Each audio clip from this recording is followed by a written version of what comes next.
Assalamualaikum warahmatullahi wabarakatuh. Kami dari kelompok 18 mata kuliah struktur data pada kesempatan kali ini akan mempresentasikan proyek akhir dari kelompok kami dengan judul implementasi Q dan Tree pada sistem antrian klinik.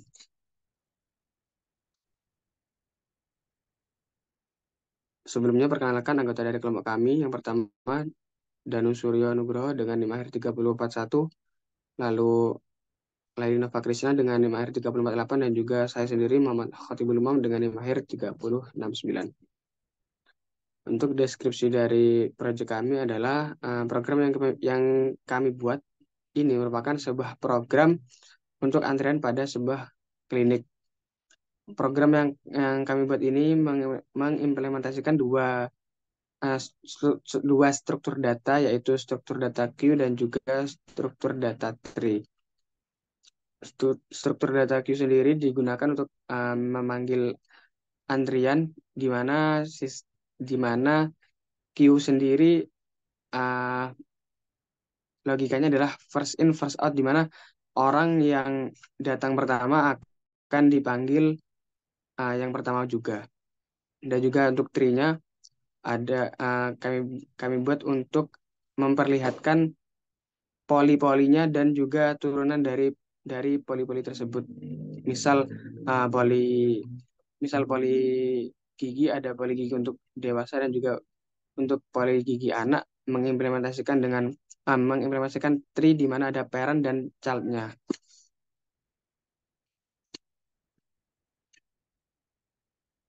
Yang untuk struktur data yang kami digunakan adalah queue dan tree yang seperti yang sudah saya jelaskan sebelumnya. Queue adalah struktur data yang menggunakan prinsip first in first out. Artinya elemen yang pertama kali dimasukkan ke dalam antrian akan menjadi yang pertama kali diambil. Jadi queue ini sangat cocok untuk digunakan dalam sistem antrian karena uh, bersifat adil pada pada implementasinya, karena orang yang datang pertama akan dipanggil yang pertama juga. Selanjutnya untuk tree, struktur data tree adalah struktur hierarkis yang terdiri dari node yang saling terhubung. Setiap node dalam pohon memiliki satu parent node dan dapat memiliki beberapa child node. Seperti yang saya jelaskan sebelumnya, uh, dalam hal ini tree kami gunakan untuk melihatkan poli-poli yang ada di dalam klinik kami. Misal ada misal untuk parent parentnya ada poli poli poli gigi, dan childnya ada poli gigi untuk umum atau poli gigi untuk dewasa, seperti itu. Selanjutnya untuk implementasinya. Baik, yang selanjutnya saya akan menjelaskan implementasi struktur data Q yang kami gunakan pada program kami. Nah, jadi di sini terdapat kami membuat sebuah kelas yang bernama antrian Q. Di dalamnya itu terdapat berbagai metode, yaitu terdapat metode init, antrian full, antrian kosong, enqueue, dequeue, terus ada metode untuk mengurutkan juga. Nah, di sini saya akan menjelaskan dari metode ini terlebih dahulu. Nah, dalam metode ini kami membuat sebuah properti yang membuat tiga properti, yaitu properti self.size sama dengan n. Ini kami gunakan untuk membuat uh, untuk menyimpan ukuran maksimum dari antrian. Nah, setelah itu kami membuat metode size in ini untuk mengukur jumlah antrian yang ada saat ini. Nah, selanjutnya itu terdapat properti data untuk menyimpan elemen-elemen ke dalam antrian. Nah, selanjutnya terdapat metode antrian full. Di sini itu kita mereturnkan nilai true ketika banyaknya antrian sama dengan antrian yang ada saat ini. Nah, selanjutnya ada metode untuk mengecek antrian kosong. Ketika antrian saat ini itu sama dengan nol, maka akan return true. Nah, setelah itu terdapat metode enqueue. Nah, metode enqueue ini kita gunakan untuk menambahkan antrian ke dalam data kita nantinya. Nah, ini tuh implementasinya ada pada layanan yang admin. Nah, di sini saya akan menjelaskan secara singkat. Jadi di sini pertama-tama kita akan cek apakah antriannya full atau tidak. Jika antriannya full, maka akan muncul pesan seperti berikut itu. Nah, apabila antriannya tidak full, maka akan masuk ke dalam kondisi else, yaitu nah, akan menambahkan pada properti data, yaitu yang ditambahkan itu nama dan branch. Branch itu merupakan poli-poli yang kita pilih tadi. Nah, setelah itu eh, nilai dari panjangnya antrian saat ini itu kita perbarui dengan menggunakan length of data. Nah, setelah itu akan kita cetak pesan bahwa antrian dengan nama yang telah dimasukkan tadi telah berhasil ditambahkan ke antrian poli. Seperti itu. Nah, setelah itu terdapat metode queue. Nah, untuk metode queue ini kita gunakan untuk memanggil antrian. Mungkin bisa di next.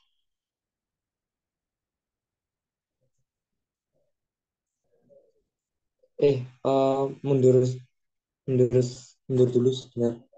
Nah, dalam metode queue ini kita menggunakan perkondisian juga. Pertama-tama kita cek apakah kondisi antriannya kosong atau tidak. Nah, jika kosong maka akan mencetak pesan yaitu antrian masih dalam keadaan kosong. Nah, jika tidak maka akan masuk ke kondisi else. Bisa di next.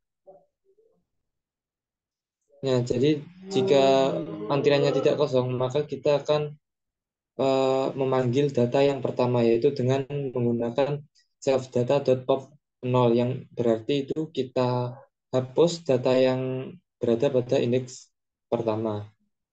Setelah itu panjang dari antrian saat ini kita perbarui yaitu dengan menggunakan self.sizeN sama dengan panjangnya self.data yang saat ini. Nah, setelah itu maka kita akan mencetak menggunakan sebuah print yaitu dengan antrian dengan nama di sini terdapat sebuah clear data index 0. Ini artinya kita itu mencetak data yang telah kita hapus tadi. Nah, sedangkan untuk selanjutnya itu kita juga mencetak bahwa antrian saat ini itu tinggal berapa dengan menggunakan self.data itu. Nah, setelah itu terdapat metode lihat antrian. Nah, dalam metode lihat antrian ini juga terdapat perkondisian untuk mengecek apakah antrian itu kosong atau tidak. Nah, jika tidak, maka akan masuk ke dalam kondisi else-nya itu. Nah, dalam kondisi else-nya itu, pertama-tama itu kita mencetak sebuah pertama kita urutkan antrian menggunakan metode antrian agar antriannya itu urut berdasarkan polinya. Nah, setelah itu kita gunakan perulangan insert data. Nah, ini itu gunanya agar kita bisa mencetak, agar kita bisa menampilkan seluruh data-data yang ada dalam antrian. Nah, kurang lebih seperti itu. Nah, kemudian yang terakhir itu adalah metode urutkan antrian. Nah, ini itu kita gunakan untuk mengurutkan antrian berdasarkan polinya. Yang nantinya metode ini kita panggil pada metode lihat antrian yang dalam kondisi else. Kurang lebih seperti itu. Mungkin bisa dilanjutkan oleh teman saya untuk penjelasan yang struktur data tree.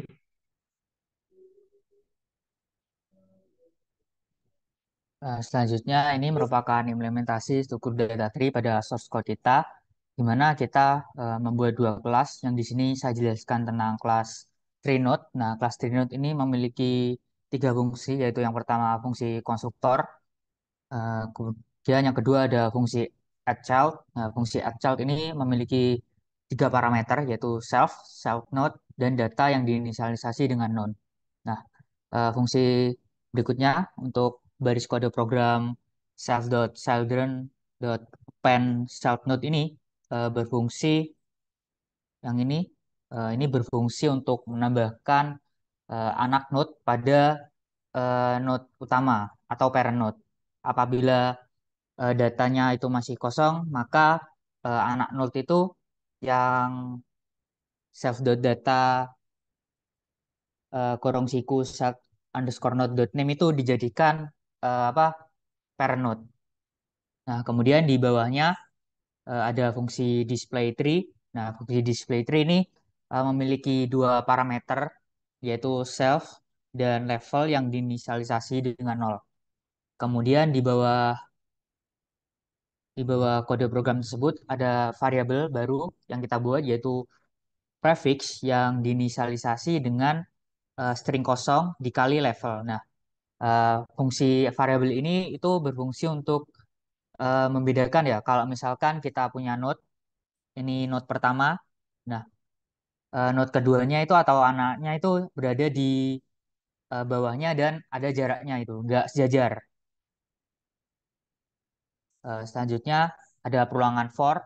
Perulangan for child in self.childer ini berfungsi untuk mengulangi penambahan ini ya, penambahan apa node node apa node child node-nya. Kalau misalkan ini kan parent node, kemudian ini ada child node. Kalau misalkan child node-nya ini memiliki eh, child node lagi, maka itu di bawah sini.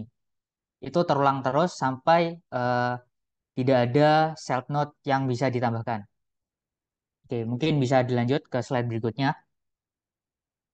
Nah, yang kedua ini kelas tree juga, yaitu clinic tree. Nah, di sini ada yang pertama fungsi konstruktor, di mana fungsi konstruktor ini untuk node pertama, node parent-nya yaitu klinik Al-Azhar sebagai node utama.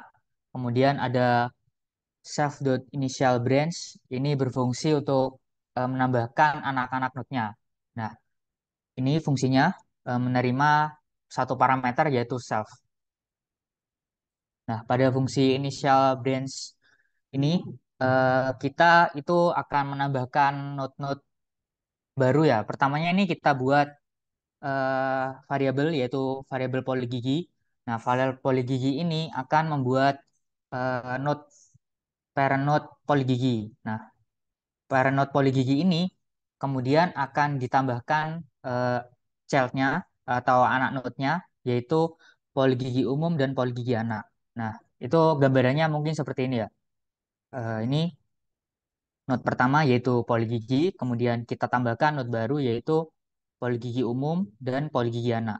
Nah, ini kita pada initial branch ini akan membuat node-node dulu secara terpisah, yaitu seperti pada variabel interna ini kita membuat poly interna dengan node per node pertama yaitu interna, kemudian anak-anak node-nya yaitu gastroenterologi, kemudian kardiologi dan pulmonologi. Nah, mungkin bisa di next.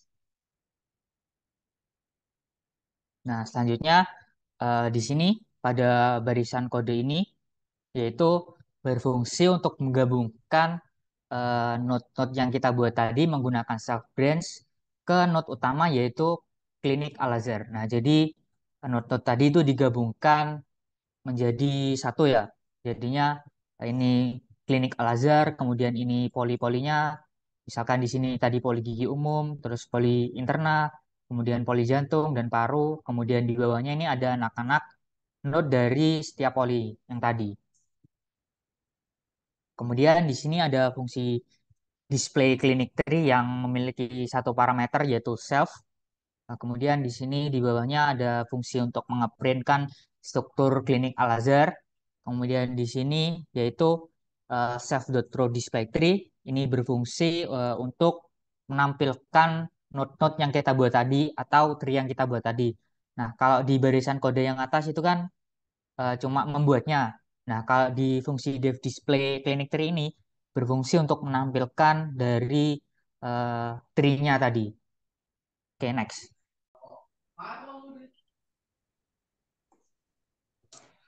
Baik, jadi di sini kami akan menjelaskan beberapa codingan yang tidak kami cantumkan dalam PowerPoint.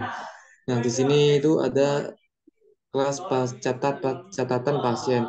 Nah, secara umum kelas ini itu kami gunakan untuk mencatat tentang keluhan-keluhan pasien beserta dengan data diri mereka. Nah, jadi ini untuk kelas catatan ini kami gunakan pada menu admin yang pada dalamnya itu terdapat menu lagi yaitu catat pasien.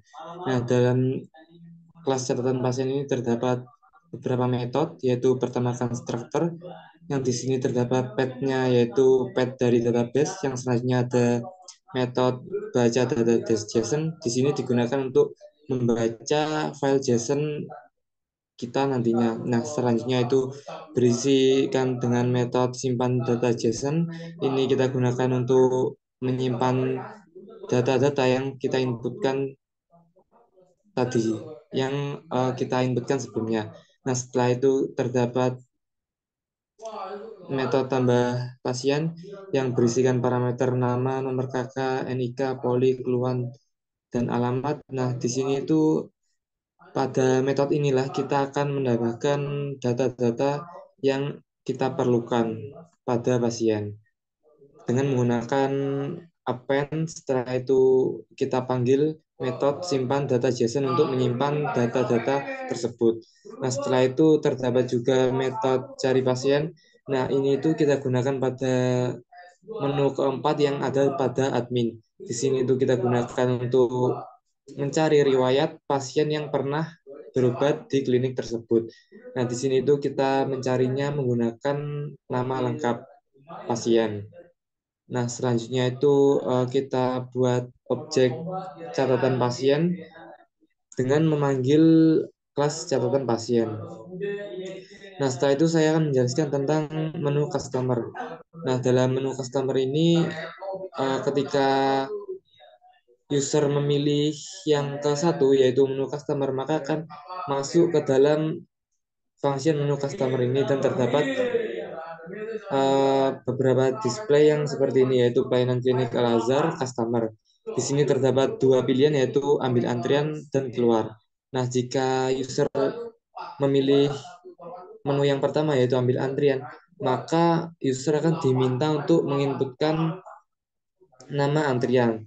Nah, setelah itu nama antrian itu akan ditambahkan menggunakan metode enquete yang ada pada kelas antrian sebelumnya. Jadi kita tambahkan dengan metode enquete. Setelah itu akan muncul pesan data berhasil ditambahkan. Maaf sebelumnya, setelah kita menambahkan nama antrian menggunakan metode enquete, maka kita akan menginputkan lagi yaitu menginputkan poli yang akan kita pilih. Nah, setelah itu maka akan kembali ke tampilan menu awal.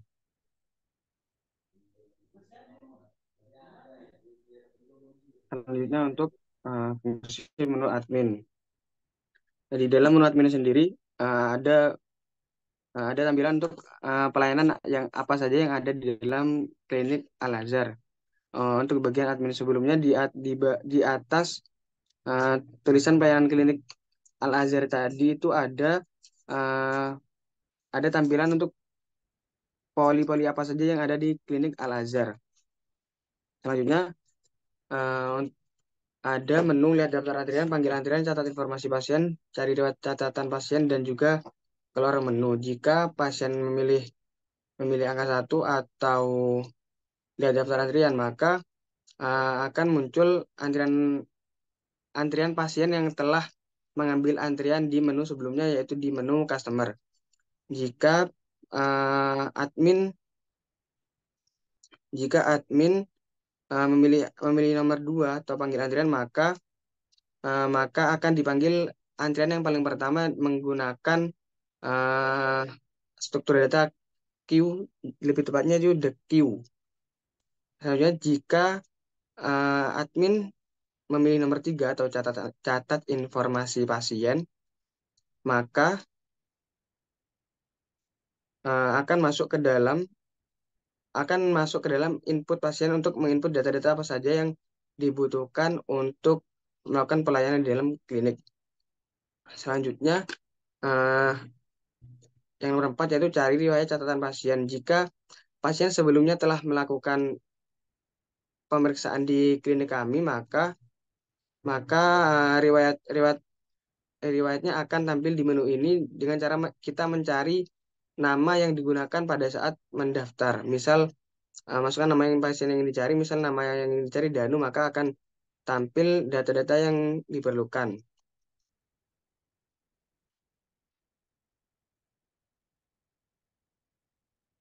Selanjutnya, jika kita memilih angka 0, maka kita akan kembali ke menu awal. Selanjutnya untuk menu home. Untuk menu home adalah menu pertama, display pertama di dalam program kami, yaitu yang berisikan display seperti ini, pelayanan klinik Al-Azhar. Lalu untuk usernya customer atau admin, jika yang dipilih adalah satu yaitu customer, maka akan masuk ke dalam menu customer. Namun jika yang diinginkan adalah masuk ke dalam menu admin, user admin, maka diminta untuk memasukkan username admin dan juga memasukkan password dari adminnya juga. Jika eh, salah dalam memasukkan password ataupun username, maka akan kembali ke menu home dari awal lagi. Selanjutnya, next. Selanjutnya yaitu fungsi input pasien. Nah, fungsi input pasien ini eh, berfungsi eh, pada apa menu admin ya. Nah, di sini fungsinya yaitu untuk mencatat data-data dari pasien yang ada pada klinik Al-Azhar, yaitu ada nama, nomor kakak, NIK, keluhan dan poli, dan juga alamat. Nah, eh, nanti data-data ini akan disimpan menggunakan kelas yang tadi yang sudah dijelaskan oleh teman saya. Eh, kalau kalau sudah mengumpulkan semua datanya itu kita tinggal klik enter dan data in progress. Kemudian setelah data sudah diproses, maka akan muncul tampilan data has been recorded atau data sudah disimpan. Nah, pada program ini kita mereturnkan variabel-variabel untuk menyimpan nama, nomor kakak, NIK, poli, keluhan, dan alamat agar data-data itu bisa disimpan pada file catatan pasien.json. Nah, selanjutnya ada fungsi tampilkan data. Nah, fungsi tampilkan data ini berfungsi untuk menampilkan data-data dari pasien. Nah, di sini ada perkondisian if dan else.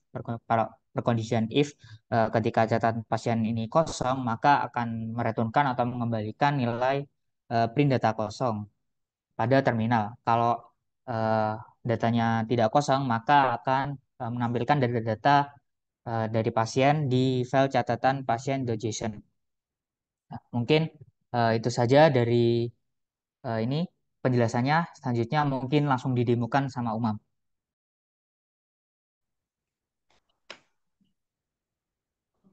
Selanjutnya untuk demo dari program kami, di menu awal ada menu pelayanan, yaitu ada pilihan user, yaitu untuk customer atau admin. Jika kita adalah seorang pasien, kita akan eh, di yang pertama kita lakukan adalah mengambil antrian, dan kita harus menginputkan nomor satu, yaitu customer.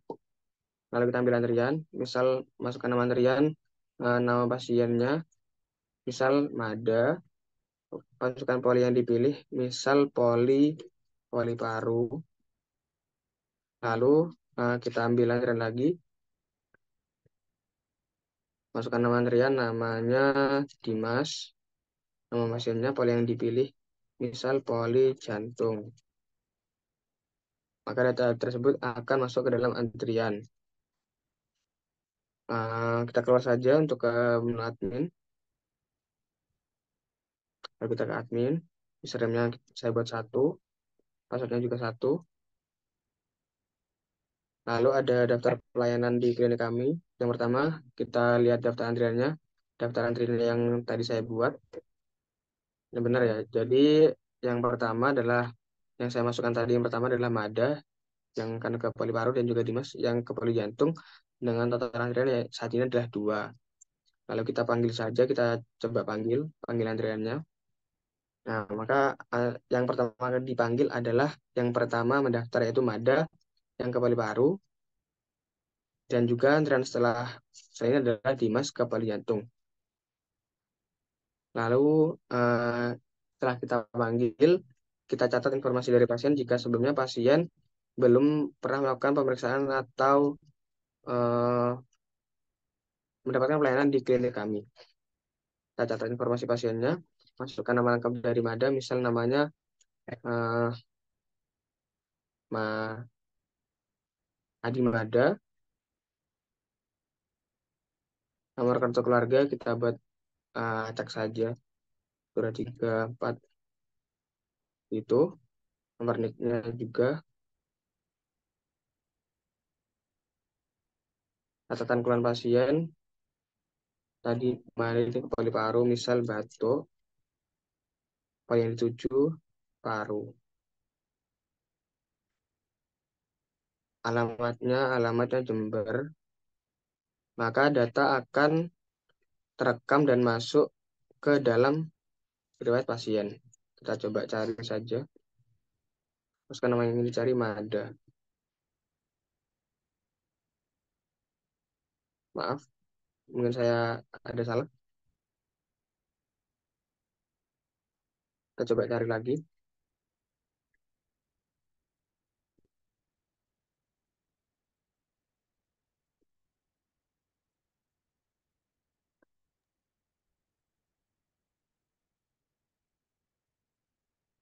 Saya tadi salah dalam memasukkan namanya. Ini kita bisa ulang lagi. Kita langsung ke admin saja. Serem 1, upload 1. Nah, kita cari lagi lewat pasiennya.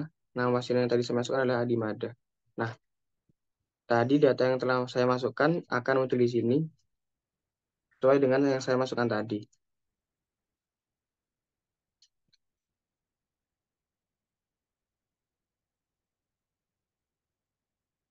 Mungkin mungkin sekian presentasi dari kelompok kami. Kurang lebihnya mohon maaf. Terima kasih. Wassalamualaikum warahmatullahi wabarakatuh.